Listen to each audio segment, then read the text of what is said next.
It's September, and for 5 straight weeks now, Carolina has recruits coming on official visits. It's time to land some commitments.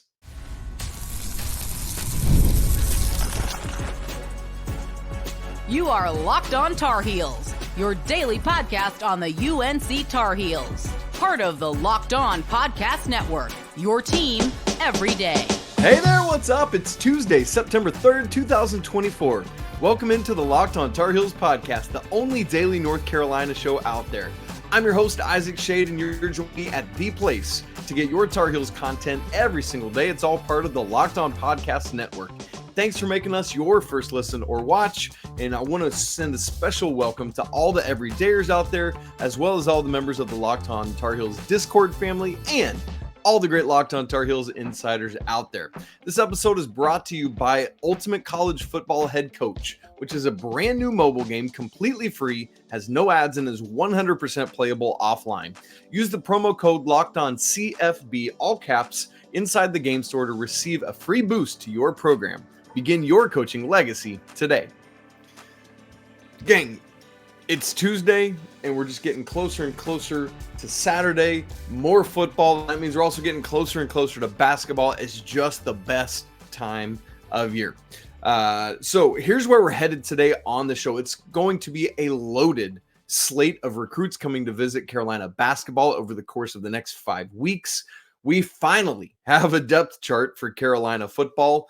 Thanks a lot, Minnesota. We see you. Also, what on earth is happening in the ACC in football? And UNC off to an incredibly scorching start in all sports. That's all coming up on the show today on Tuesday, which means, it's Trivia Tuesday. Here we go. If the Tar Heels can beat both Charlotte and NC Central in the next 2 Saturdays, which they probably should, if not, yikes. If they do so, they will be 3-0. After going 6-0 to start last season and 3-0 to start 2022. The question for you today, ladies and gentlemen, is this. When was the last time that North Carolina went 3 straight seasons in football, starting at least 3-0 to begin the season? So, last time Carolina went 3 straight seasons in football of at least 3-0 or better undefeated record. Answer for that coming up at the end of the show. Stay tuned for it. Can't wait to hear your guesses. So here we go. Basketball recruiting. September has come. Please, dear goodness, let the weather hurry up and change, and the leaves and all that. Fall is my hands down favorite season. I'm here for it, but it's still like 8 million degrees outside right now. Anyway, there are recruiting visits galore this month. So the visit schedule, I want to talk you through it. All official visits, all of them class of 2025, guys. And essentially, we've done shows or segments on almost all of them. So you can go check those out. We've got a basketball recruiting playlist that you can find on the YouTube channel. So here we go. This weekend, September 6th. And I'm going to tie all these into the football game that they go with because that's a big part of it. Carolina hosts Charlotte in football. 2 visitors in the class of 2025. That's Derek Dixon and Nick Khamenia. Derek Dixon's a combo guard from the Washington, D.C. area, 6'3", 190 pounds. He's the consensus 55th ranked player in the class. As for Khamenia, he's a power forward from the other side of the country, Studio City, California. He's 6'8", 200 pounds, and he's the number 28 player in the class. Don't just think that because he's a Pacific Coast guy that we can't land him. That is a possibility. The very next weekend, September 13th, Carolina hosts NC Central in football. 1 visitor that weekend, it's Brayon Mullins, a shooting guard from Greenfield, Indiana. He is a 6'5" dude, 180, number 26 in the class. And Brayon Mullins, big fan. Not that I'm not of any of these other guys. I like what he brings. I like his positional size. Give me some Brayon Mullins. The next weekend, here we go with 2 more visitors. And y'all, this is the weekend, September 20th. Good grief. This is a critical weekend. Carolina hosts James Madison in football. And here's the 2 visitors. AJ Dybantsa, small forward. He's at Utah Prep this year, but is originally from the Brockton, Massachusetts area. 6'9", 200 pounds. The number 1 player in the entire class. Consensus. Literally, no, sometimes it's number 1 consensus, but might be 2 or 3 or 4 at other sites. At all 4 of the major recruiting sites, he is number 1, undoubtedly the best player in this class in terms of talent and all that. So, good grief. Who knows what will happen, but AJ Dybantsa. The other player here that same weekend is Eric Reibe. He's a center out of Potomac, Maryland, plays there, but is originally from Germany. He's a 7-foot center, 235 pounds, and the 34th ranked player in the class consensus. I know there was a lot of talk about Malachi Moreno, who is off the board already now. I've actually said kind of all along, I actually like Reibe a little bit better. Is at most places the number 2 center behind Moreno.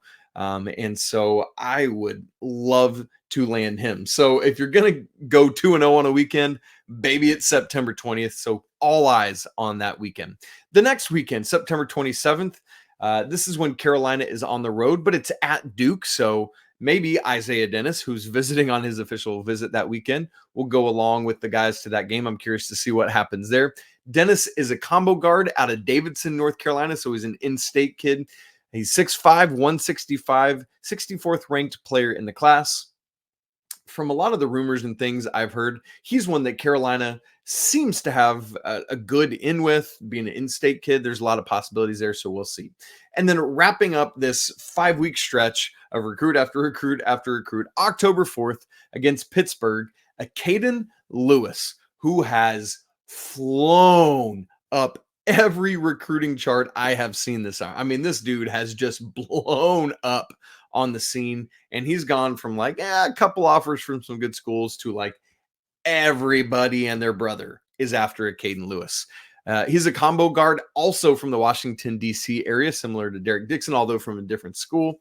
He is 6'2", 170 pounds, 36th ranked player in the class. Similar to Drake Powell, I think that's only going to go up and up and up and up and up and up. It already has gone up and up and up and up and up and up. So Acaden Lewis is another one that I'm really looking for. The other visit that weekend is Niko Bundalo, another power forward in this class. He's from Hudson, Ohio, 6'11", 215 pounds, number 22 consensus. So he's another big one to keep your eye on. So, you know, a great 5-week stretch where the coaching staff, the current team, they got to do work, because Carolina, as of right now, has this many players in the class of 2025. And over the course of the next 5 weeks, they've got 1, 2, 3, 4, 5, 6, 7, 8 of them coming in of their targets. It's not all their targets. As we well know, there's a bunch of them out there. But as I look at this group, it seems to me where stuff sits now that this is the most likely group to get a guy or a couple guys out of. Speaking of which, as a reminder, Jasper Johnson, who's one of the higher elite players in the class, commits this Thursday.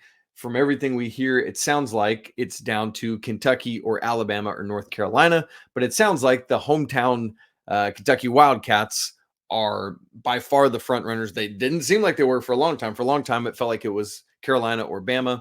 And despite being from Lexington, that he wouldn't go there. Yeah, not so much anymore. And in fact, despite playing for Overtime Elite, he's going back to his school that he was at back in the Lexington area to make his announcement. So there's the tea leaves for you. Jasper Johnson is going to be a Wildcat. So as I said, at this point, 0 2025 commits. And here's the weird thing about the time we're living in, folks, in this NIL transfer portal era.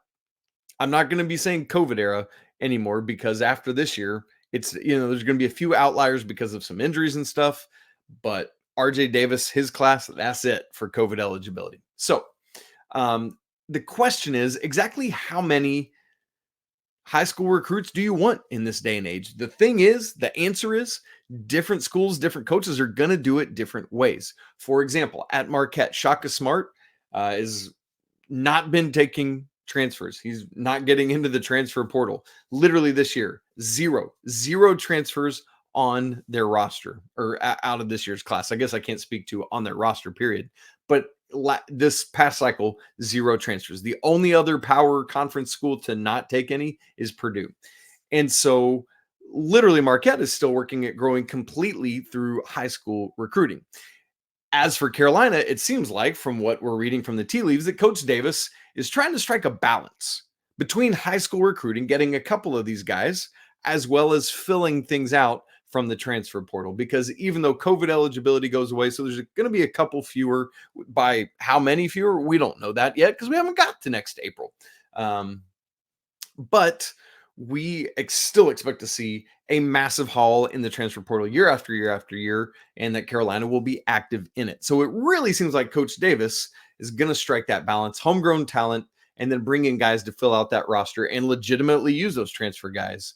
The last couple of years, this year, 3 high school freshmen coming in: Ian Jackson, Drake Powell, James Brown. Last year, it was 2, although, it could have been 3. There was Zayden High. There was Simeon Welcher, remember, who decommitted, went to St. John's after Elliot Cadeau reclassified. Elliot was supposed to be part of this class. It would have been a 4-man class. But the last year's was 2. So I would expect Coach Davis to stay in that range. Like in this, there are some schools, like Duke, I think, has 6 players in this 2024 class that are freshmen right now. I don't think we're going to see Coach Hubert Davis doing that. I think like 5 would be a like, whoa. Hubert Davis took 5 freshmen.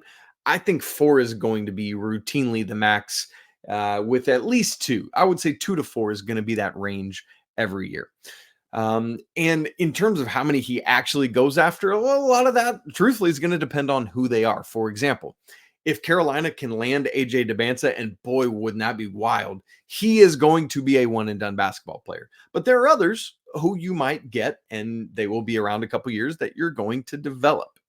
Also, I think part of the conversation here is that whoever it is that Carolina gets, you will look for them to be spread out positionally, right? Like we're not going to try to go land 3 shooting guards. I think you'll be looking at a guard, a wing, and a big, maybe 2 guards, one being of the pure point guard variety, one more of the shooting guard variety. Whatever it is, I don't think Carolina is going to double and definitely not triple up at the same position. And as a reminder, let me say this right now. We just talked about those 8 guys that are coming onto campus, and we know there's like 15 other offers out in this class. Carolina will not land the majority of these visits or of the other 2025 recruiting offers Carolina has out there. Not only will they not land the majority, they won't even probably get a minority, just a couple. And I know that's going to be tough to reckon with, especially coming off of the summer we did and how things went with landing a front court player or trying to and not. The one thing that is tougher, because what I'm saying to you is, don't freak out when Carolina doesn't hit on all these guys. They won't, and they shouldn't. But again, it's tough because of the summer we just experienced. What is tough for me to swallow is the coaching staff went after all of these elite dudes in the class of 2025, and it doesn't seem like Carolina's going to get literally maybe any of them. Now, Dybantsa is still on the table. That's a legitimate possibility, it seems like. How much? We don't know that yet. Too early in the process. But outside of that, I do not know that Carolina will lend any of the elite 2025 kids. So we'll keep our eyes on that. But all of these visits, Carolina's in the game with a lot of them. Got to go out and do work. Let's finally land somebody in the class of 2025 here in the next couple months. Now, there was no depth chart ahead of Carolina football's game against Minnesota last week, but by golly, we finally got one now because PJ Fleck's out of our hair. We'll talk about that coming up in just a second. But first, I want to take a second out to give you a heads up on a brand new mobile game that I think you're really going to love. It's called the Ultimate College Football Head Coach. This is an amazing simulation where you get to step into the shoes of a head coach and lead your college football program to glory. Can you imagine actually stepping into being Mac Brown and making all these decisions, from recruiting players to practice times, overseeing training, scholarships, hiring staff, whatever it is? You control every crucial element of your program. You think you could handle that pressure? Well, here's what I really love about this game. You're responsible for calling the offensive plays. So your strategy not only will determine how good your season is, but is going to shape the future and legacy of your program. Ultimate College Football Head Coach is completely free, has no ads, and is 100% playable offline. You can go and play whenever and wherever and however you want. And of course, we got a special offer for all the Locked On Tar Heels Discord Locked On Tar Heels fans. Use promo code Locked On CFB, all caps, inside the game store to receive a free boost to your program. To download the game, just visit ultimate-cfb.com or look it up on the app stores. Ultimate College Football Head Coach. Begin your coaching legacy today. We finally get to see a depth chart for Carolina football. Last week in the game notes ahead of Minnesota, page 2 was literally blank. Page 2 is where the depth chart always is in the game notes that they send out to us. Thankfully, it's not Minnesota anymore. So now we have the depth chart in front of us. I have shared it with you for those of you who are watching. If you're not watching, if you're listening back to the podcast, you can just flip to my Twitter and I have posted the depth chart there. Let's just start with the offense, work our way through. We're just going to go across the columns. I'll make some observations about this. There's honestly not too much that's crazy wild about this thing. A lot of it is what you expect. But let's start with the offense. Quarterback. There was, after the unfortunate Max Johnson injury, which Coach Brown said on Monday that he's actually still in Minnesota, needed another surgery. I believe it was on Monday and is going to be there at least another week, maybe 2, before he can come back to Chapel Hill. Tough. And you hate that for the Johnson family. My assumption, and this is what I said on yesterday's show, is that Connor Harrell's going to be the dude. With all due respect to Jacolby Criswell, at this point, you just got to say, Connor's our guy, we're rolling. And that's what Carolina has done on the depth chart. And I know there was at least some conversation about, could Criswell, go ahead and compete for that starting job for QB1? Not right now. Coach Brown said, yeah, Connor's our guy. Jacolby's going to have to quickly work at getting up to speed because it's like being vice president. You're one heartbeat away from being in the top dog chair. And that's how it is for Jacolby Criswell right now. He's literally one play away, whether it's practice or game, from being QB1. So he's got to be ready. But as for now, as expected, Connor Harrell is QB1. This will be his team. And I think that is a very important thing heading into Charlotte this weekend and beyond. Going to running back, it's funny because obviously it's Omarion Hampton at the top of this thing. No ifs, no ands, no buts, nothing. But then it's literally wide open behind him. You've got USC transfer Darwin Barlow. You've got freshman Bullet Goss. And you've got Caleb Hood. Now, what's interesting is there is literally no definition behind Omarion Hampton. There's an or designation, between all 3 of those guys, Barlow or Goss or Hood. And for those unfamiliar with looking at depth charts, that or designation is when it's like, yeah, we could start either one of these guys, or either one of these guys right now is RB2. And so it might be game script. It might be who's healthy. Caleb Hood's kind of been in and out throughout his career. Right now, to me, Barlow would be the clear number 2 just because Goss is kind of still getting up to speed as a freshman, and Hood's health. You always just wonder about that. Wide receiver, let's go on to that. Named as the 3 starters are J.J. Jones, Nate McCullum, and Christian Hamilton. And that's really interesting there with Hamilton. You expect Jones and McCullum, but it's just hard to know with that other position. Unfortunately, on Thursday night in the season opener, it didn't really matter who was on the wide receiver depth chart because there just wasn't much coming out from the backfield to them. And I think that's my biggest thing is, look, not only do you have these 3 guys, you got a depth and a wealth of talent behind them as you look at this depth chart. So much so, poor Gavin Blackwell goes from contending for a starting spot a couple years ago to now he is 4th on the wide receiver depth chart at one of the outside positions. So many talented dudes. So I got to ask the question, who's going to emerge alongside, clearly looking at J.J. Jones, at least Max Johnson was. Who knows what we'll see from Connor Harrell? Each quarterback kind of typically has their safety blankets. Who's going to emerge? And will Connor Harrell be able to get them the ball? That was not the case from Max Johnson on Thursday night. And so Carolina got to go back to the drawing board, figure that out. Who will emerge? How do we get guys involved? Goodness gracious. Kobe Pacewar is 2nd at that slot receiver depth, and he could go, easily be a starter. So there's lots of stuff there. Now, let's switch to tight end, where we have 3 listed: John Copenhaver, Bryson Nesbitt, and Max Johnson's brother, Jake. We've got an or designation between Copenhaver and Nesbitt. Copenhaver got the start at Minnesota, but I think just because they're essentially, they're both strong tight ends, but they're quite different in their skill set. Nesbitt being more the athletic NFL prototype, get out and go and make catches from the tight end position kind of guy. And so I think some of it might be game script dependent on which one of these guys is first on the field. They're going to switch in and out a lot.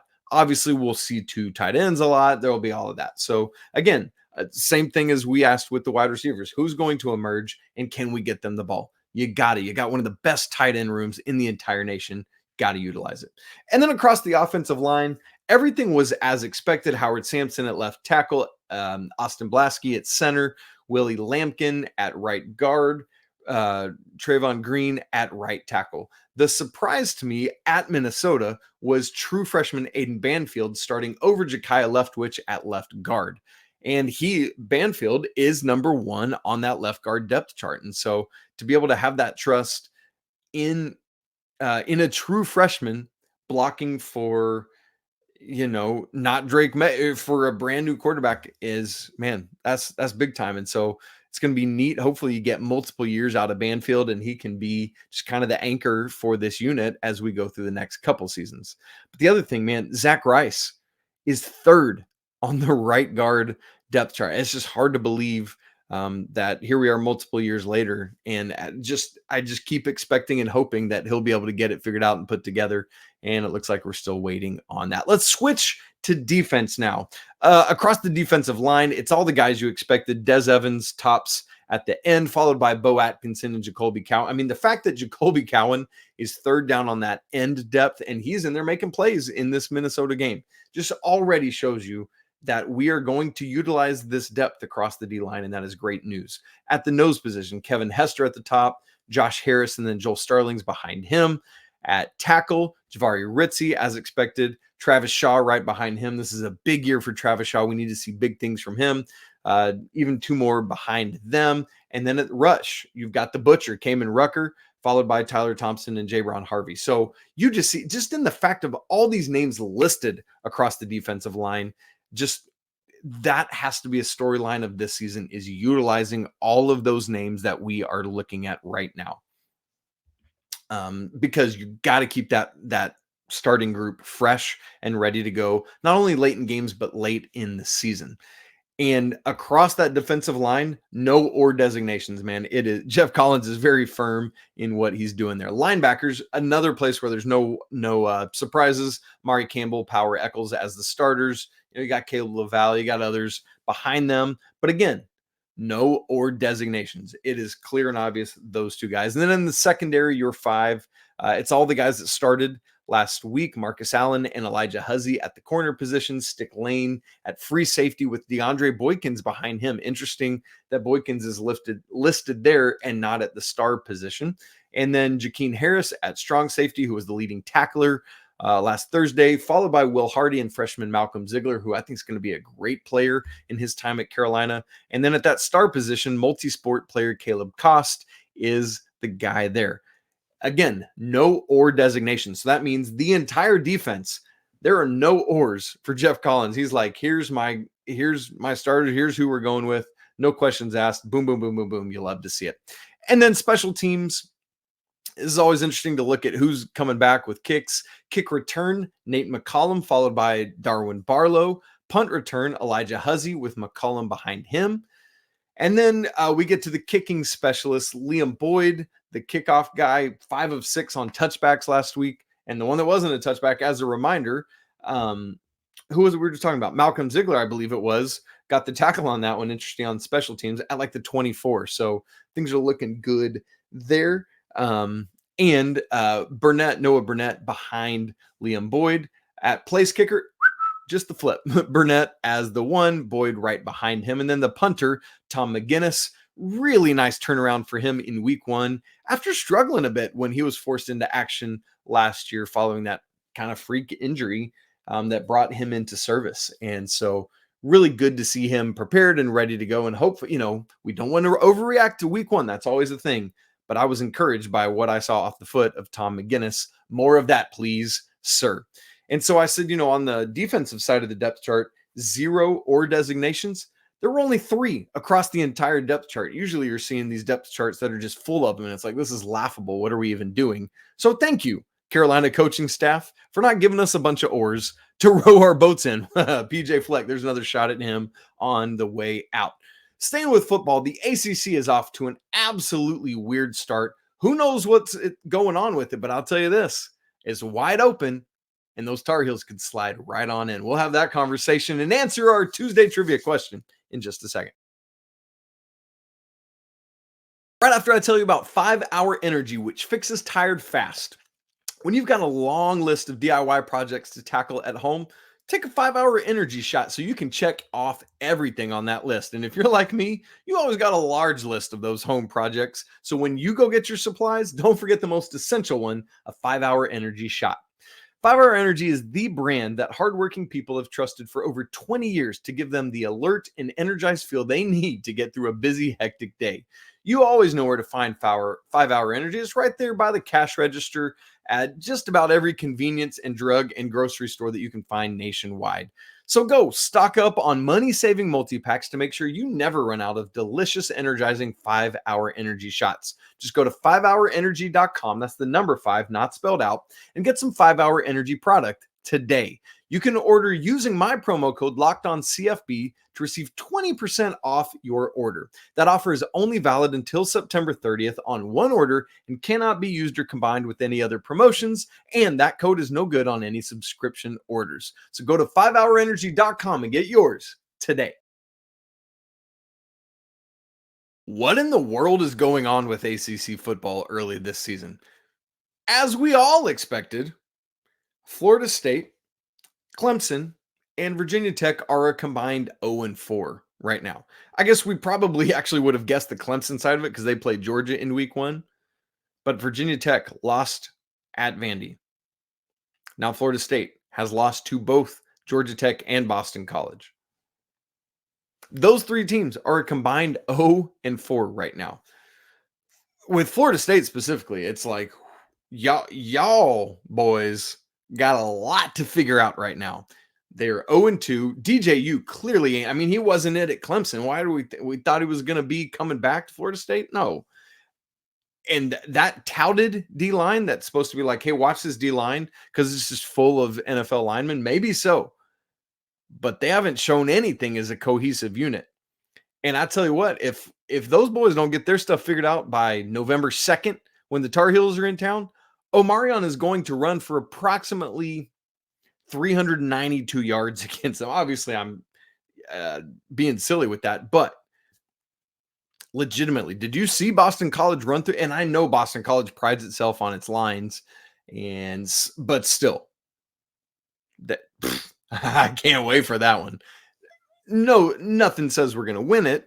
Nothing says we're going to lose it. But Carolina is going to have an opportunity, and I think that's what's key. Also, I realized on Monday night as they were showing Florida State's schedule, Tar Heels play the Seminoles right after they go to Miami to play. And I know that's not a terribly long trip. I guess it is. It's like the length of Florida. And Florida State gets a week off in between, if I remember correctly. But I think Miami right now, despite being a perennial pretender, kind of looks like the class of the conference right now. I think they come away from week 1 probably feeling the best about themselves. And here's my question right now. Are we, one, more concerned about Georgia Tech and Boston College? Remember, we got to go to Boston College in November. Yikes. Are we less concerned about Florida State than we were? Or 3, is it a little bit of both of that? A little more concerned about Georgia Tech and Boston College and a little bit less concerned about Florida State. And I think it's that one. I think that, to me, is the obvious answer, that Georgia Tech and Boston College are both better than we probably expected or anticipated. And Florida State ain't. That team is just not it right now. They could have it figured out because they're crazy talented. But boy, I'd rather play. It's kind of like Clemson last year. Remember? Clemson had it figured out by the time we had to play them later in the season. But at this point, they didn't. Will Florida State be able to maintain it? I do not know. But here's what I'll say to you, friends. Also a reminder, we don't play that Miami team. So that's nice. But what does all this craziness, early season craziness mean for the Tar Heels? At least coming out of week 1 and week 0, the door is wide open for somebody to walk through. Why not us? Let's go take it. Speaking of taking it, let's spread our eyes out from football to every fall sport at Carolina. Because as of right now, North Carolina has not lost. They are undefeated in every sport so far this season. That record following Monday night is 15-0 and 1 tie. The men's soccer team played Monday night, blanked ETSU 6-0. They are now 3-0 and 1 in the season. Women's soccer 6-0, field hockey 2-0, volleyball 3-0, football 1-0, and cross country also, it's not, you don't do records the same, but the men and the women both won their invitational to start the season this past weekend. So 15-0 and 1 plus cross country per Matt Krause on Twitter, who's does a phenomenal job for all broadcast stuff. Carolina is the main voice of the ladies games, play-by-play for that, but also does a lot of help at other telecasts as well.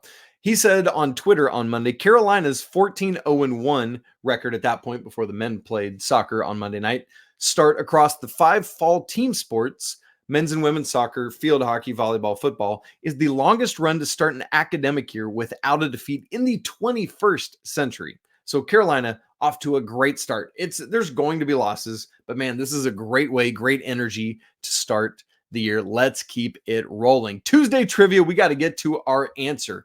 If Carolina can beat both Charlotte and NC Central in the next 2 weeks, they will start this season 3-0. And it will be the 3rd year in a row that Carolina has started the season at least 3-0. The question, when was the last time that Carolina had a 3-year streak of that type?